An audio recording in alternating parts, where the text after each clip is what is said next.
रामचंद्र की जय, पवन सुत हनुमान की जय, उमापति महादेव की जय। अथ पंचषष्टितमः सर्गः। अयोध्या कांड के 65वें सर्ग में बंदीजनों का स्तुति पाठ। राजा दशरथ को दिवंगत हुआ जान करके उनकी रानियों का करुण विलाप का वर्णन है। अथ रात्र्यां व्यतीतायां प्रातरे वा परे हनि बंदेन पर्युपातिष्ठं तत्प्रार्थविनिवेशनं सूतः परं संस्कारामागताश्चोत्तमश्रुताः कायका श्रुतिशीलाश्चो निगदन्तः पृथक पृथक। इसके बाद रात बीतने पर दूसरे दिन सवेरे ही बंदीजन महाराज की स्तुति करने के लिए राजमहल में उपस्थित हुए। व्याकरण ज्ञान से संपन्नत्वा उत्तम अलंकारों से विभूषित सूत उत्तम रूप से वंश परंपरा का स्मरण कराने वाले मगध और संगीत शास्त्र का अनुशीलन करने वाले गायक अपने अपने मार्ग के अनुसार पृथक पृथक यशोगान करते हुए वहाँ आए। राजानां स्तुवतां तेषां उदात्ताभिहिताखिशिखां प्रासादा भोग विस्तीर्णः स्तुति शब्दो यवर्ततो। उच्च स्वर से आशीर्वाद देते हुए राजा की स्तुति करने वाले उन सूत मागध आदि का शब्द राजमहलों के भीतरी भाग में फैलकर गूंजने लगा। ततस्तुवतां तेषां सूतानां पाणिपादिकाः अप्रदानान्युदाहृत्य पाणिपादान्यवादयन्। वे सूतगण स्तुति कर रहे थे, इतने ही में पाणिवादक हाथों से ताल देकर गाने वाले वहाँ आए और राजाओं के बीते हुए अद्भुत कर्मों का बखान करते हुए ताल गति के अनुसार तालियां बजाने लगे। कितेन शब्देन बेहगा प्रतिबुद्धाश्च सस्वनुः शाखास्था पंजरस्थाश्च ये राजकुल गोचरा। उस शब्दों से वृक्षों की शाखाओं पर बैठे हुए तथा राजकुल में ही विचरने वाले पिंजड़े में बंद शुक आदि पक्षी जाग कर चहचहाने लगे। व्याहृता पूर्ण शब्दाश्च वीणानां चापि निःश्वना आशीर्गेयं च गाथानां पूरयामास वेश्मितत्। शुक आदि पक्षियों तथा ब्राह्मणों के मुख से निकले हुए पवित्र शब्द, वीणाओं के मधुरनाद तथा गाथाओं के आशीर्वाद युक्त गान से वह सारा भवन गूंज उठा। तथा शुचि समाचार पर्युपस्थान को विदा स्त्रीवर्ष भर भूयिष्ठा उपतस्थुर यथा पुरा।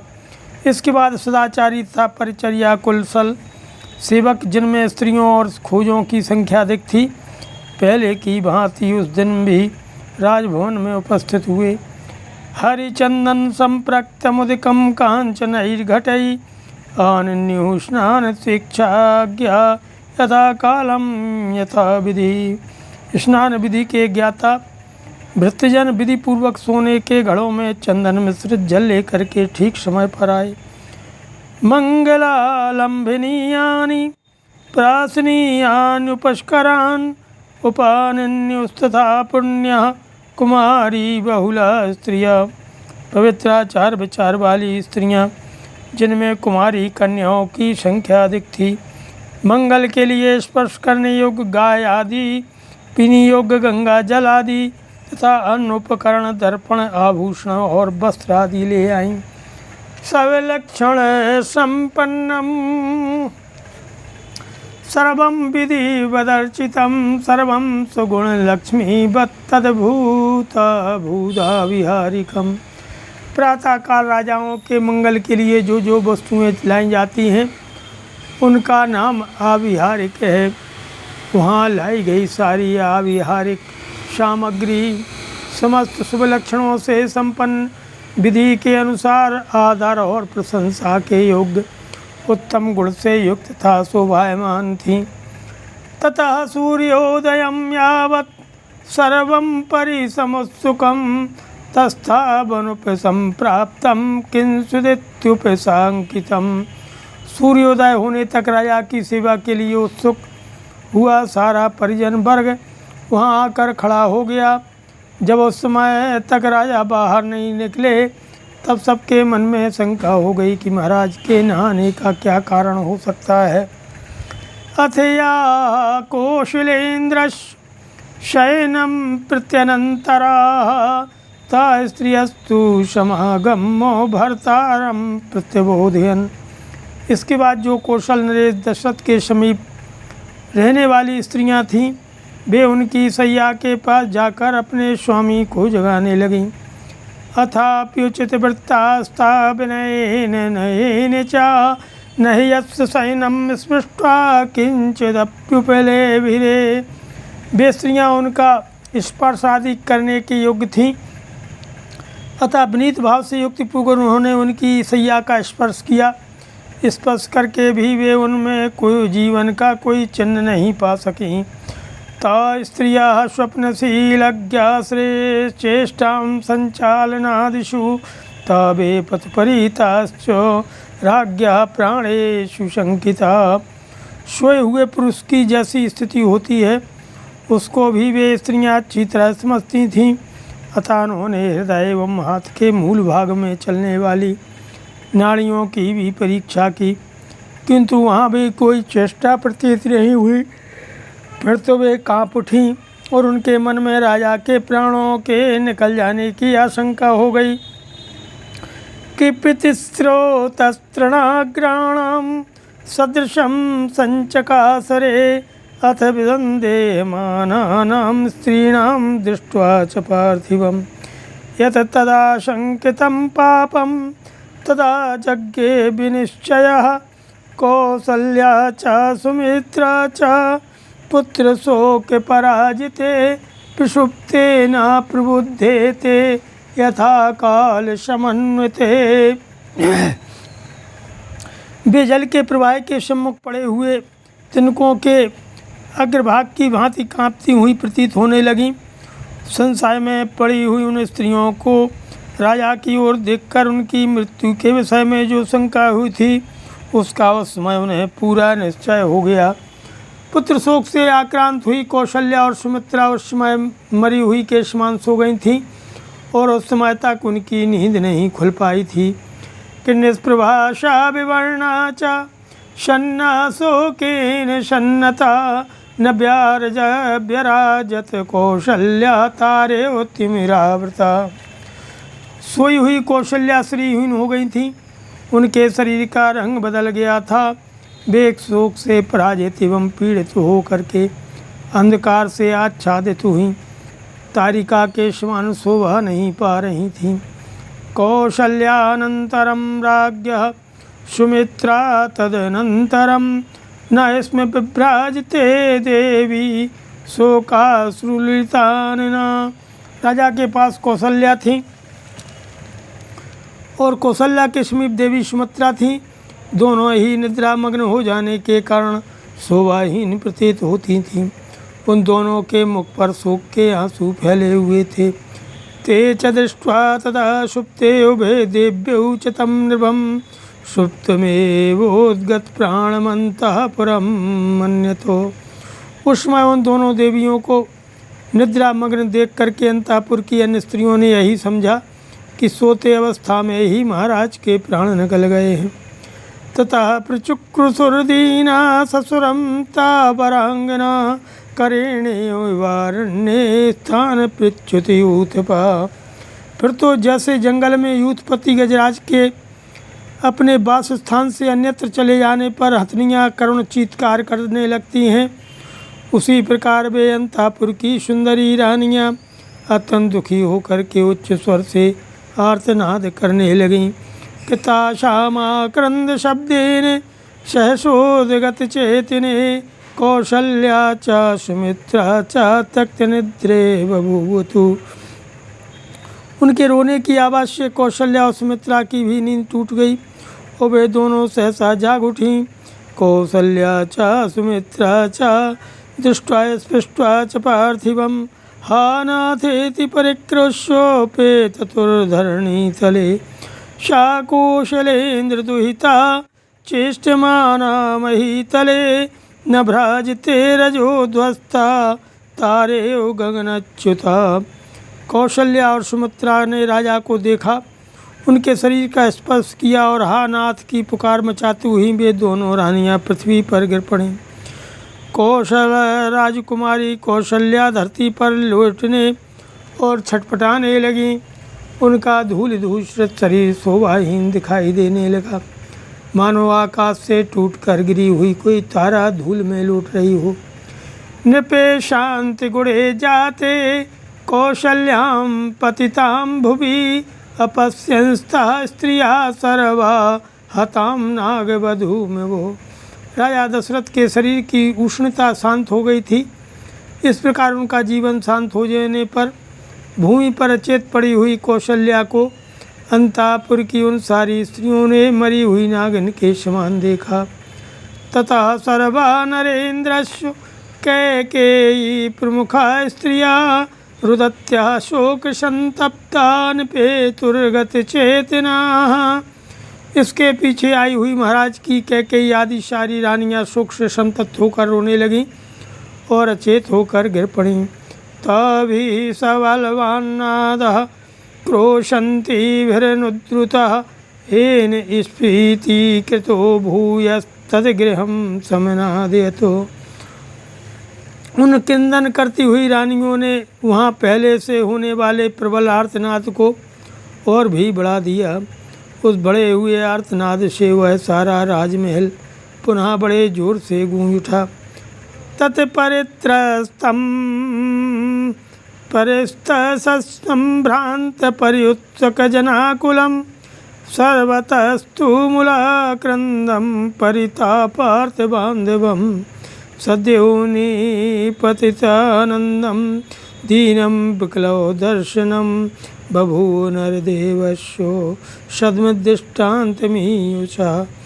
अतीतमाज्ञाय तु पार्थिवर्षभं यशस्विनं तं परिवारपत्न्यः भृशं रुदत्याः कर्णं सुदुःखिता प्रगृह्य बाहुबलपन्ननाथवत्। तो काल धर्म को प्राप्त हुए राजा दशरथ का वह भवन डरे घबराए और अत्यंत उत्सुक हुए मनुष्यों से भर गया। सब और रोने चिल्लाने का भयंकर शब्द होने लगा। वहाँ राजा के सभी बंधु बांधव शोक संताप से पीड़ित होकर के इकट्ठे हो गए। वह सारा भवन तत्काल आनंद शून्य हो दीन दुखी एवं व्याकुल दिखाई देने लगा। उन यशस्वी भूपाल शिरोमणि को दिवंगत हुआ जान उनकी सारी पत्नियां उन्हें चारों ओर से घेर कर अत्यंत दुखी हो जोर जोर से रोने लगी और उनकी दोनों बाहें पकड़ करके अनाथ की भांति करुण विलाप करने लगीं। श्रीमद् रामायणे आदि काव्य कांडे पंचषष्टितमः सर्गः नमः। अथ षष्ठीतमः सर्गः। अयोध्या कांड के 66वें सर्ग में राजा के लिए कौशल्या का विलाप और कैकेयी की भर्त्सना, मंत्रियों का राजा के शव को तैल से भरे हुए कलाह में सुलाना, रानियों का विलाप, पुरी की श्रीहीनता, पुरवासियों के शोक का वर्णन है। केतम अग्निमेव संशांतमं बुद्धिहीन विवार्णवं गतप्रभावमिवादित्यं स्वर्गस्थं प्रेक्ष्य भूमिपम्। कौशल्या बाष्पूर्णाक्षी विविधं शोककर्षिता उपगहि शिरो राज्ञः कैकेयीं प्रतिभाषतो। बुझी हुई आग, जलहीन समुद्र तथा प्रवाहहीन सूर्य की भांति शोभाहीन हुए दिवंगत राजा का शव देख करके कौशल्या के नेत्रों में आंसू भर आए। वे अनेक प्रकार से शोकाकुल होकर के राजा के मस्तक को गोद में लेकर के कैकेयी से इस प्रकार बोले कि सकामा भव कैकेयी भुङ्क्षु राज्यमकंटकम् त्यक्त्वा राजानमेकाग्रा नृशंसे दुष्टचारिणः। हे दुराचारिणी क्रूर कैकेयी, ले तेरी कामना सफल हुई। अब राजा को भी त्याग कर एकाग्रचित्त हो अपना अकंटक राज्य भोग। विहाय मां गतो रामो भर्ता च स्वर्गतो ममो विपथे सार्थहीनवो नाम जीवतो मुत्सहे। राम मुझे छोड़कर वन में चले गए, मेरे स्वामी स्वर्ग सिधारे। अब मैं दुर्गम मार्ग में हर साथियों से बिछुड़कर असहाय हुई अबला की भांति जीवित नहीं रह सकती। भर्तारं तु परित्यज्य का स्त्री दैवतमात्मनः इच्छे जीवितुमन्यत्रो कैकेय्यास्त्यक्तधर्मणः। नारी धर्म को त्याग देने वाली कैकेयी के सिवा संसार में दूसरी कौन ऐसी स्त्री होगी जो अपने लिए आराध्य देव स्वरूप पति का परित्याग करके जीना चाहेगी।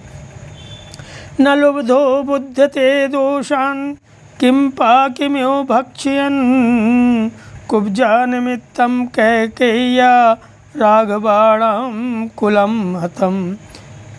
जैसे कोई धन का लोभी दूसरों को विष खिला देता है और उससे होने वाले हत्या के दोषों पर ध्यान नहीं देता, उसी प्रकार इस कैकेयी ने कुब्जा के कारण रघुवंशियों के इस कुल का नाश कर डाला। अनियोगे नियुक्तेन राज्ञा रामं विवासितं शबार्यं जनकः श्रुत्वा परितप्स्यहं यथा क्षमामनाथां विधवां नाद्य जानाति धार्मिको रामः कमलपत्राक्षो जीवन्नाशमितो गतः। कैकेयी ने महाराज को अयोग्य कार्य में लगा करके उनके द्वारा पत्नी सहित श्री राम को वनवास दिला दिया। यह समाचार राजा जनक सुनेंगे तब मेरे ही समान उनको भी बड़ा कष्ट होगा। मैं अनाथ और विधवा हो गई, यह बात मेरे धर्मात्मा पुत्र कमल नयन श्री राम को नहीं मालूम है। वे तो यहाँ से जीते जी अदृश्य हो गए हैं।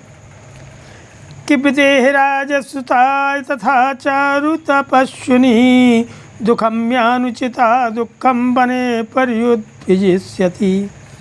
पति सेवा रूप मनोहर तप करने वाली विदेह राजकुमारी सीता दुख भोगने के योग्य नहीं है। वह वन में दुख का अनुभव करके उद्विग्न हो उठेगी। नदतां भीम घोषाणां निशासु मृग पक्षिणां निशम्यमाना संत्रस्ता राघवं संश्रयिष्यति।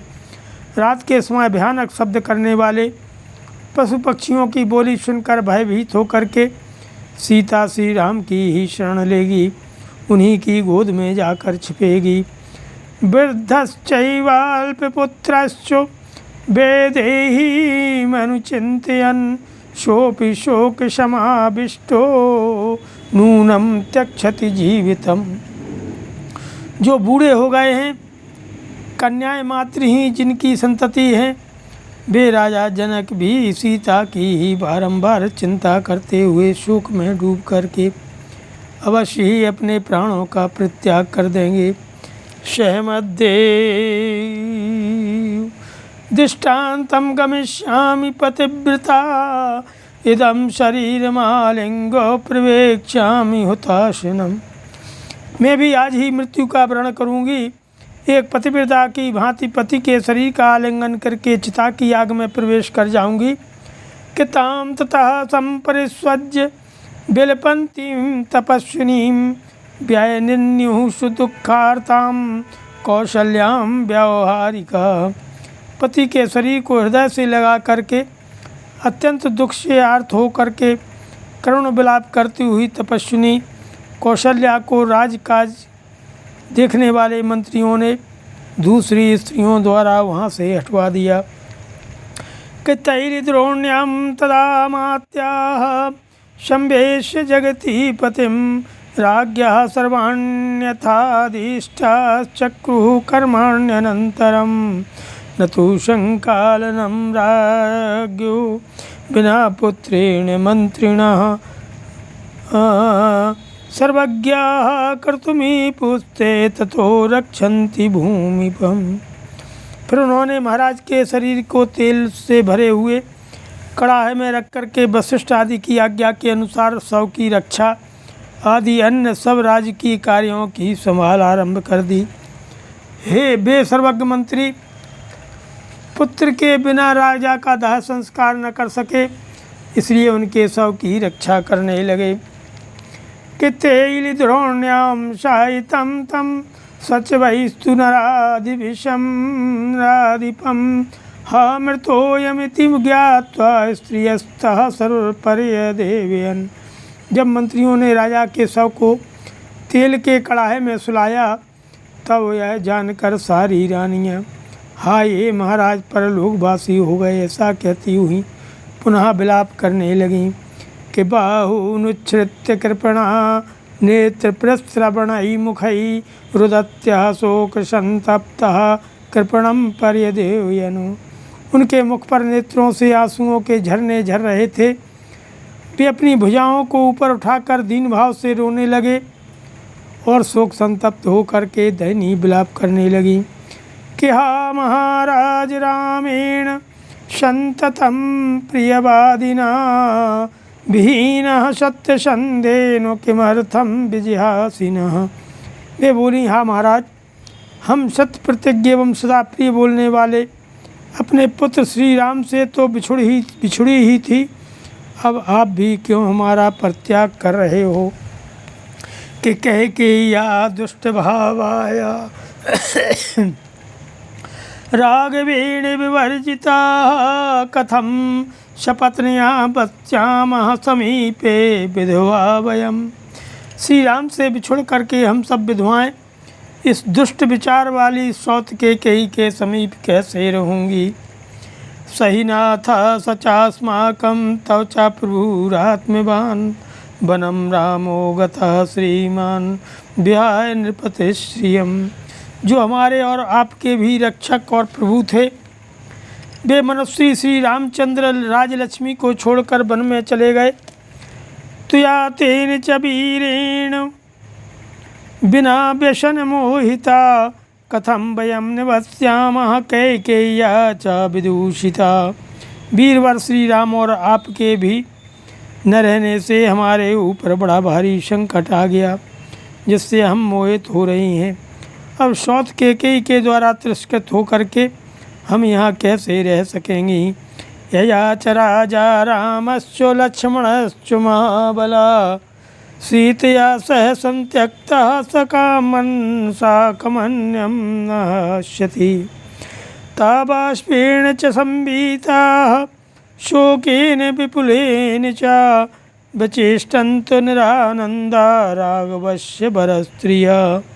जिसने राजा का तथा सीता सह श्री राम और महाबली लक्ष्मण का भी परित्याग कर दिया वह दूसरे किसका त्याग नहीं करेगी। रकुल नरेश दशरथ की वे सुंदरी रानियाँ महान शोक से ग्रस्त होकर के आंसू बहाती हुई नाना प्रकार की चेष्टाएं विलाप कर रही थीं। उनका आनंद लुट गया था। निशा नक्षत्रहीनेव स्त्रीव भर्त विवर्जिता पुरी नाराजता अयोध्या दीना राज्ञा महात्मना। महामना राजा दशरथ से हीन हुई वह अयोध्यापुरी नक्षत्रहीन रात्रि और पति विहीन नारी की भांति श्रीहीन हो गई थी। बाष्प पर्या कुल जना हा हा भूत कुलांगना शून्य चत्वर बेशमांता नवभ्राज यथापुरम। नगर के सही मनुष्य आंसू बहा रहे थे। कुलवती स्त्रियां हाहाकार कर रही थीं। चौराहे तथा घरों के द्वार सूने दिखाई देते थे। वहाँ झाड़ बुहार लीपने पोतने था बलि अर्पण करने आदि की क्रियाएं नहीं होती थीं। इस प्रकार वह पुरी पहले की भांति शोभा नहीं पाते थी। गते तु शोकान त्रिदिवम नराधिपे मयि तलस्था शून्यपांगना शुचा निवृत्तचारा सहसा गतो रवि प्रवृत्तचारा रजनी उपस्थिता। राजा दशरथ शोकवश स्वर्ग सुधारे और उनकी रानियां शोक से ही भूतल पर लौटती रहीं। इस शोक में ही सहसा सूर्य की किरणों का प्रचार बंद हो गया और सूर्यदेव अस्त हो गए। इसके बाद अंधकार का प्रचार करती हुई रात्रि उपस्थित हुई। कीर्ते तु पुत्राद दहनम महीपतेर्नाराचोयंस्ते सुहृदा समागता इति तस्मिन् सैने न्यवेशयन् विचिन्त्य राजानमचिन्त्य दर्शनं गतप्रभादौर्यो भास्करं विना बपेत नक्षत्रगणेव सर्वरी पुरी बभासे रहिता महात्मना कंठास्त्रकंठा कुलमार्ग चत्वरा। वहाँ पधारे हुए सुहृदों ने किसी भी पुत्र के बिना राजा का दाह संस्कार होना नहीं पसंद किया। अब राजा का दर्शन अचिंत्य हो गया। वो यह सोचते हुए उन सब ने उस तैलपूर्ण कड़ाहे में उनके शव को सुरक्षित रख दिया। सूर्य के बिना प्रवाहहीन आकाश तथा नक्षत्रों के बिना शोभाहीन रात्रि की भांति अयोध्यापुरी महात्मा राजा दशरथ से रहित होकर के श्रीहीन प्रतीत होती थी। उसकी सड़कों और चौराहों पर आंसुओं से अवरुद्ध कंठ वाले मनुष्यों की भीड़ एकत्र हो गई थी। किन्नराश्च नार्यश्च समेत संघर्षो विगर्यमाणा भरतस्य मातरम तदा नगर्यं नरदेव संशये बभूवुरार्ता न च समं लेभिरे। झुंड के झुंड स्त्री और पुरुष एक साथ खड़े होकर के भरत माता कैकेयी की निंदा करने लगे।